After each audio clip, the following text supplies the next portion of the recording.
Hello everybody and welcome back to a brand new episode of F123 Driver Career Mode here on the channel. I hope you're all having a great day. We are coming off of an incredible 5-race stretch, which includes 3 Grand Prix wins as well as 2 runner-up finishes. It's been an absolute tear, with most recently winning last episode in the Hungarian Grand Prix. Today, we are in the home of Formula 1 here in Silverstone. The first week in a while that Ferrari hasn't brought any upgrades, but we did have some news, not around Ferrari surprisingly, this weekend and Leclerc, which we thought might happen, but Formula 1 and Pirelli together have announced that for the Austrian Grand Prix next episode, they will be trying a new series of tire compounds, which is going to have significantly more wear on the tires, creating more of a pit stop strategy. And it's going to be specifically tested in the Austrian Grand Prix, and it will basically go from there. It could be a complete disaster. It could be awesome. I actually have no idea how it's going to go. I haven't recorded anything of that episode at this point.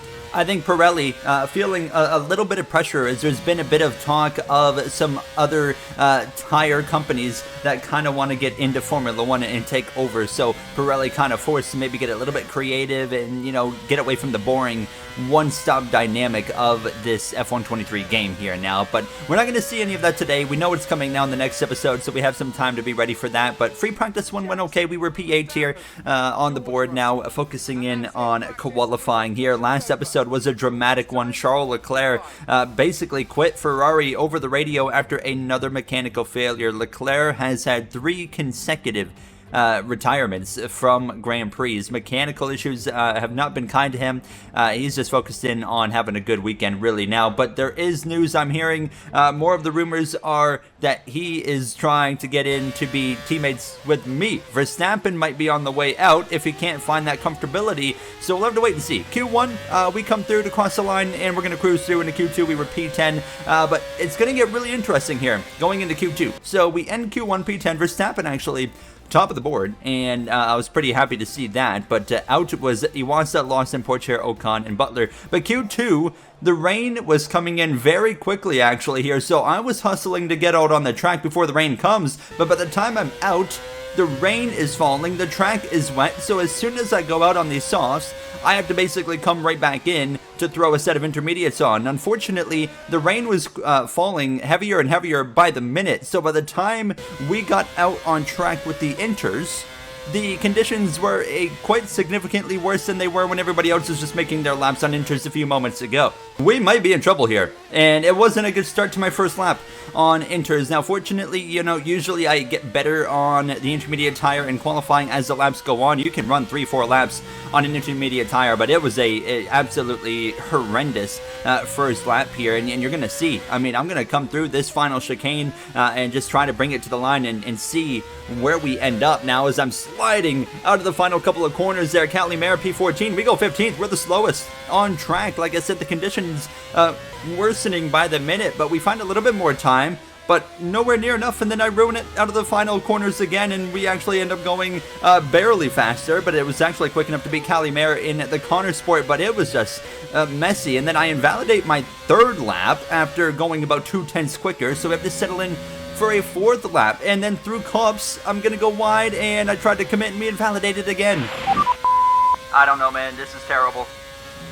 You hear my reaction. We come to lap 5. This was the last lap I could run because I only had fuel for 5 laps. We have to clutch it up, but I don't think it's going to happen. And look at this again, another mistake. It's just absolutely terrible at this point, slipping and sliding all over the place. The weather continuing to get worse, and we didn't go quicker. And we're going to be out in Q2 after this 5 stretch of races, or 5-race stretch of just, I mean, incredible races, you know, consecutively. It might come to an end this weekend because, yeah, P14, the only one we beat there was Calimere for Connor Sport. So abysmal, embarrassing. We got work to do.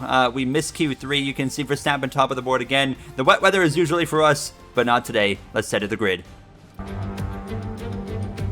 Welcome to not only the home of British motorsport, but also the birthplace of the Formula 1 World Championship. It's race day here at Silverstone, a classic on the calendar, and it's time for the British Grand Prix. With good opportunities to overtake at the end of the Wellington and Hangar Straights, there's a lot of potential for close action around the 3.6 miles of Silverstone circuit. With 18 corners and average lap speeds of around 145 miles per hour, it's also one of the longest and quickest circuits on the calendar. It's time to see how our drivers are stacking up after yesterday's exciting qualifying session. World champion Max Verstappen starts from pole position, just edging out Alex Albon, who'll start from P2.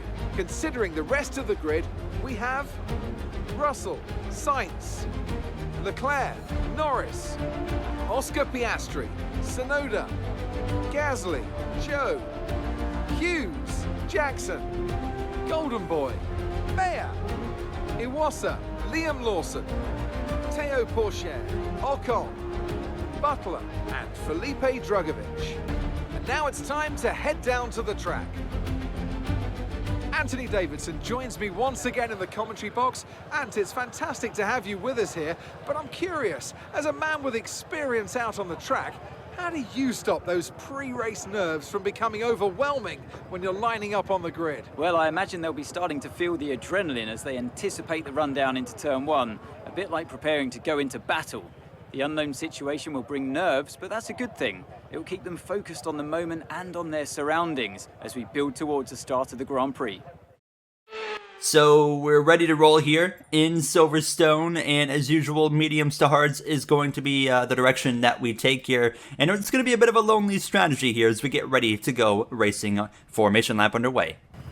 Here we go then, the formation lap gets underway and the excitement here is building as we near ever closer to the start of the race. Which team will come out on top? Who's got their strategies right for today's race? Well, we'll soon find out. Only myself and former teammate Yuki Tsunoda starting on the mediums here. As the cars make their way back to the starting grid to form up and get ready for lights out, let's hope the race ahead today is a thrilling one that will go down as a memorable Grand Prix in the history books. Alright team, sorry about qualifying, it was terrible. I'll make it up to you guys today. We believe in you. Push hard through the field. Ready to roll then here from Silverstone. This is going to be an interesting one, you know, starting of course a little bit further down the order. Now fortunately, some drivers have taken grid penalties, including Aiden Jackson, who starts right there in front of me. So that's a nice incentive there to kind of make up for a poor qualifying effort. The question is, can we stick with him? Everybody on sauce except for myself and Yuki Tsunoda in the Aston Martin. So have we gone the right way or the wrong way? We're about to find out. 5 red lights in the home of Formula 1 at home Grand Prix to several drivers on the grid, including the recent superstar of Aiden Jackson. We get JQ's off the grid there. We'll go around the outside of him down towards turn 1. Verstappen's ahead of Alex Albon, and in third place it's the Ferrari of Charles Leclerc, fresh off of all the drama in the Hungarian Grand Prix for the Monaco-based driver. And if they can turn things around very quickly, you never know, there's still a chance they can maybe convince Leclerc to stay. We're wheel to wheel with Aiden Jackson as we go through the left-hander, and actually I cut the corner right there and got a warning for track limits, just trying to give Jackson enough respectful racing room. So we're going to settle in behind him. However, Zhou Guanyu going at it wheel to wheel right there with the Alpine, the Frenchman of Pierre Gasly, who's trying to stick it around the outside. It's not going to work, and there it goes through Zhou Guanyu, now into the 9th position. Callie Mayer has followed me through all of this. P13 she is right now as we head down into Copse, and Jackson biding his time, waiting for the right moment, and he's already going for it. Look at the speed in that McLaren to the right side of Gasly as we go down through the S's. He's going to slip through in between Gasly and Zhou. What a move right there. Jackson's on it. Up front, there's a battle already for the lead on the run down towards the right-hander. Albon up the inside. Verstappen sticks it around the left side, and he's going to stay ahead on this opening lap. Verstappen wants to lead this first lap of the Grand Prix, and of course he wants to get his first podium of the season. Albon still fighting. It's not enough. Verstappen stays ahead and leads lap 1 of the British Grand Prix, but it's already obvious that the McLaren has speed. As that all happened, I was able to make a pass right here on Gasly, and then Jackson was able to make a pass on Zhou. That McLaren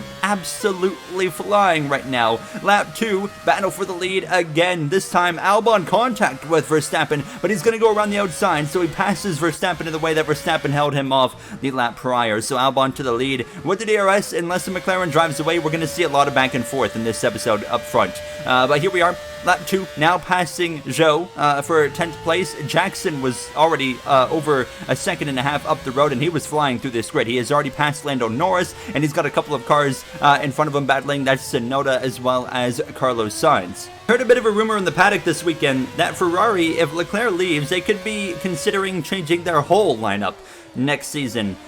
So we need to stay tuned on that. There's a lot of developments for this Ferrari team that are happening right now, but you can see Jackson and Norris were scrapping it out, and here I am. I'm going to catch Norris off guard in Sector 1 up the inside, wheel to wheel with the British driver, one of the home drivers. Of course, a lot of home drivers in this area. Norris stays ahead right there in 9th place. I just couldn't quite get it to him or give it to him, and now he would actually fight up the inside of Tsunoda in the comp. So the two cars on medium tires down here at about 8th, 9th, and 10th basically now as the battles for the lead are continuing. This is Charles Leclerc. Verstappen and Albon were going at it, and Leclerc is going to go up the right side, trying to put Ferrari into the lead. One Grand Prix after the mess in Hungary, of course, and here he is now finally with a car maybe capable of fighting for a win. He does not get Albon there. Albon stays ahead, Verstappen down to 3rd. The battles are happening all over this circuit. Great racing so far, and look at this, 3 wide into the right-hander. Sainz backs out of it. Tsunoda's ahead. Norris, maybe a bit of contact right there with the Spaniard, but he slips around and stays back in 9th place, and I was enjoying the view. This was absolutely fantastic racing, and I'm again looking for a move on Norris. This time I learned what I did last time on him, and this time we're just going to kind of force the issue, force him to back out of it. We haven't had, great battles with Norris. It's been a bit of on the dirty side when we battled with him so far this season, since the Chinese Grand Prix at least, when we really went at it, but we would settle in now. We passed Norris. Sainz loses connection with Tsunoda. He has DRS, but look at the Red Bull Ford powering through, back up into 8th place now. Tsunoda next on our list to go run down Jackson 2 seconds up the road, and Jackson I think might be the quickest car on the circuit right now. He is absolutely flying. Albon still out in front of Charles Leclerc as well as Max Verstappen, as that DRS train was starting to kind of take effect here, and everybody is so close together up front, and it's several teams. It's McLaren, Ferrari, Red Bull, and Aston Martin's trying to get up there in the mix with Oscar Piastri, not Tsunoda, of course, as I breeze past him, and now the fellow driver on mediums is going to drop down the position as we continue our charge forward into P7. We have solid pace in this Red Bull Ford today, but I do think because of how far back we started, we're going to need a little bit of help to get up front. A safety car or a red flag, either one. Leclerc maybe going for the lead now on lap 10. There he goes around the left side of Albon. This is where we've seen the overtake for the lead multiple times already. It's around that left side, and sure enough, Charles Leclerc to the lead of the British Grand Prix. Could today be what, remedies all their issues and changes everything for the future of Ferrari and Leclerc? It's not helping Alpine. They're terrible. They're running 20th and 17th as Devin Butler on lap 10 is coming into the pits. The pit window is basically open now for all the drivers on softs, but Butler pitting about a lap earlier than I expected to see everybody else pit. But there is battles happening even in the back half of the grid. This is Liam Lawson going for the overtake on Cali Mayer as they continue wheel to wheel. But yeah, Alpine, there's been some talk that if they can't get things turned around this season, Lotus might be going in for a buy-in to take over. But great battles all around this circuit here today in Silverstone. For myself, trying to put a gap between myself and Tsunoda, it was not working, and I was trying to run down Russell and Piastri, get within their DRS. They are battling each other for 5th and 6th, so I was hopeful we were going to get there, in due time. But now the pit cycle would actually kick off for all the drivers in front of us here, coming to the end of lap 11, starting lap 12. Leclerc, he's in, Albon's in, Piastri as well, several drivers coming in, and they are going from, of course, the softs to mediums. Myself, Tsunoda, we're going to be going from mediums to the hard tire. A lap later, Jackson comes in, so myself and Tsunoda cycle out 1st and 2nd, obviously because we are the only ones that have not pitted yet. Where's Leclerc going to come out? We're going to find out. So Verstappen's exiting. Leclerc is going to take the net lead of the Grand Prix, maybe. Hold on. Verstappen on cold tires. Yes. Leclerc, Verstappen, Albon, it will be the top 3. What a day this is turning into for Charles Leclerc. At this point, the only thing that could, ruin his hopes is a mechanical failure. Leclerc's pulling over. Leclerc's got a mechanical failure. It's going to be a 4th consecutive retirement, and this surely is going to be the nail in the coffin for his Ferrari run over the course of several years. Nothing surprises me anymore. Short and sweet from Leclerc. Nothing surprises me anymore, he says. That is unbelievable. 4 consecutive DNFs. I mean, that's unbelievable. Leclerc's time at Ferrari for sure is coming to an end. Of course, he's going to have to finish out the season, but wow, this is really taking a turn. We're in, by the way, for hards, and so is Yuki Tsunoda. We'll come out in front of Yuki, but we're going to be behind a lot of cars, and as well, we're also going to be behind Sainz and as well Lando Norris, who are coming out right here on our left side. We could fight with Norris, actually, as we go down into the braking zone. We have been side by side with him so many times in this corner already. That's the third time. He is able to get ahead because we're on those cold tires, so we have to nurse them around the track on this opening, get up to speed lap, and just get this thing rolling. You see me swerving a little bit, trying to warm up the front specifically, but the battle's happening right there. That's Norris with the DRS past Carlos Sainz. So Verstappen, by the way, out in front over Albon, but Aiden Jackson has driven up into third place. He is absolutely flying. If he doesn't win this race, I'd be quite surprised, and well, to back it up, he sets the fastest lap of this Grand Prix. The battle in front of us continues on. Sainz now looking for the move up the inside of Norris, and I love what I see because it just brings me in. Sainz just barreled it off in there and made it stick. But now, as we come towards 10 laps to go, let's go through the grid here in Silverstone. Max Verstappen out in front, but we've seen so much back and forth today with the DRS. This surely will turn into a race of timing. Who can use the DRS on the right lap? It doesn't help Max that the two cars behind him are teammates. Owen nowhere to be found back in 7th place right now. This will be a hard win to get for Verstappen today. Russell showing that Mercedes still have some fight in them as he runs 4th. Now, it was a great start to the year for them, but they have since fallen off a cliff. Speaking of a fall in performance, Ted, what can you tell us about the situation at Alpine? Yeah, guys, it's no secret they continue to get worse. Running 16th and 17th right now, they have 2 unhappy drivers who want out of the team, as well as a potential buyer for the team in Lotus, looking at a return to Formula One. How about Connorsport? They are getting a bit closer to finding some points. Butler and Mayer run 13th and 14th at the moment. They are slowly starting to find speed as the weeks go on. The 2 Haas cars are the last running currently with 10 laps remaining here in Silverstone. And there you have through the grid, and as that's ending, the battle for the lead is on. Albon right on the back of Verstappen. Jackson's got a great view. He's here to party.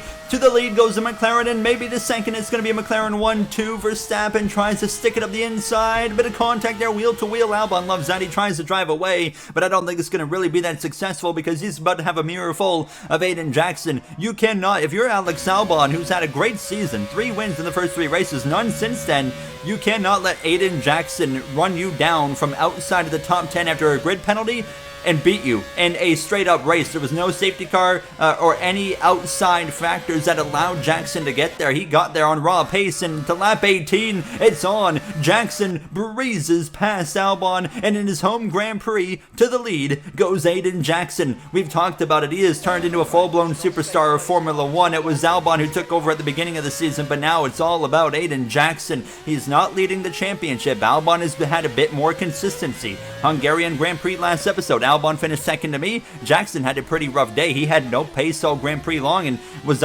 just not in position to run well outside of the podium, as well as Ferrari picked up the first podium with Carlos Sainz. Not going to be a podium kind of day, of course, for Ferrari today. Sainz runs in 7th. Leclerc could have been their guy, but another mechanical failure. Now, we have run down Oscar Piastri over the course of these next few laps here, which was making me pretty comfortable and confident in this car. We're going to send one around the outside of the Australian. Contact there, and Piastri opened the wheel up, and fortunately that doesn't turn into any damage. That was a good chunk of contact, so I just send it into the corner, take the position anyways, and we're going to drive away. Honestly, you know, no harm done to either car, no foul. It's racing. We continue on. So up into P5 as Russell 4.2 seconds up the road. It's quite obvious we're not going to be able to run him down. So it's all about holding on to P5 at this point, which is a pretty good recovery. I say that, but Aiden Jackson was 1 row in front of me, and we were side by side with him, and he's driven up to first after we were going at it with him on the first lap. Verstappen is finally going to get that first podium of the season unless something goes wrong here. It's kind of crazy that we've won 3 Grand Prix, and Verstappen, the defending champion and now 4-time champion, as I nearly wrecked the car,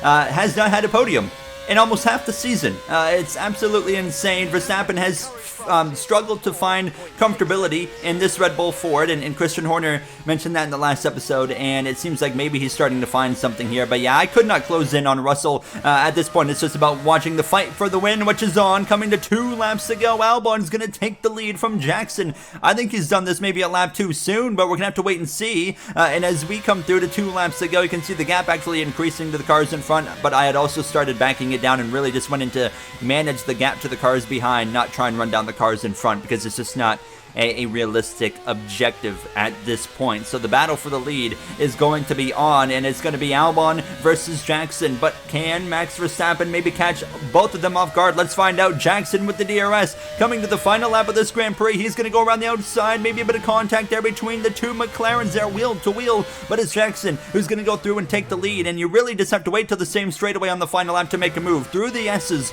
on the final lap of this British Grand Prix, Albon and Verstappen are right there on Jackson. A poor exit for Albon, but the DRS is open nonetheless. Where does Jackson go? Right, left. He's right in the middle of the road. Albon swoops up the inside. Verstappen tries to look left. It's not going to work. Wheel to wheel for the win. They both slide. Albon slides. Jackson slides around the outside. What a drive. And it's going to be Jackson who holds on, defends against the DRS. What a drive from Aiden Jackson, the home driver outside of the top 10. He will win the British Grand Prix. Unbelievable, as Albon and Verstappen second and third. Verstappen's first podium of the season. Russell will bring it home in fourth, and we're going to come through for a decent recovery day for fifth place in the British Grand Prix. We'll take it. I don't think I could have done much better. I didn't have enough pace for the top four today. Mercedes have brought something again. But yeah, overall, pretty satisfied with that result. Driver of the day, very deserving, Aiden Jackson. Here we are then, a fantastic British Grand Prix, and what a performance it was from our race winners today.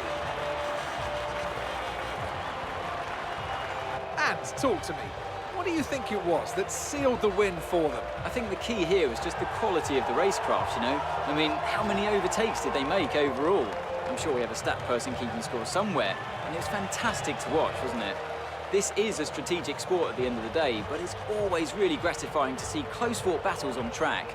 It's what all the fans are after.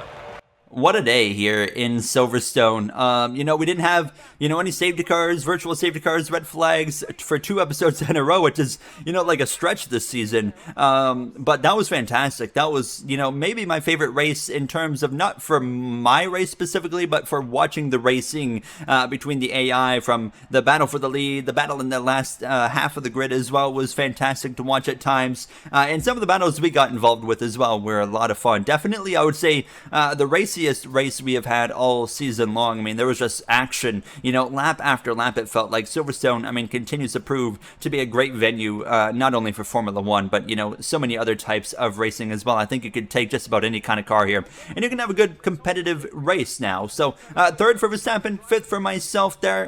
Yuki Tsunoda actually passed Oscar Piastri at the end of that Grand Prix. That's got to be a bit of a sting for Piastri. Gasly and Ocon, the two Alpines, 15th and 19th. They need to get something sorted out quickly. Here's the point standings. Jackson only 1 point back from Albon. We lose points, obviously, 39 back right now from those two guys, and it's really just a 3-horse race unless something changes already halfway through, basically, this 4th season in Formula 1 23. We are 146 back in the Constructors. We're not out of it, realistically, but we got some work to do, and we're going to have to find something.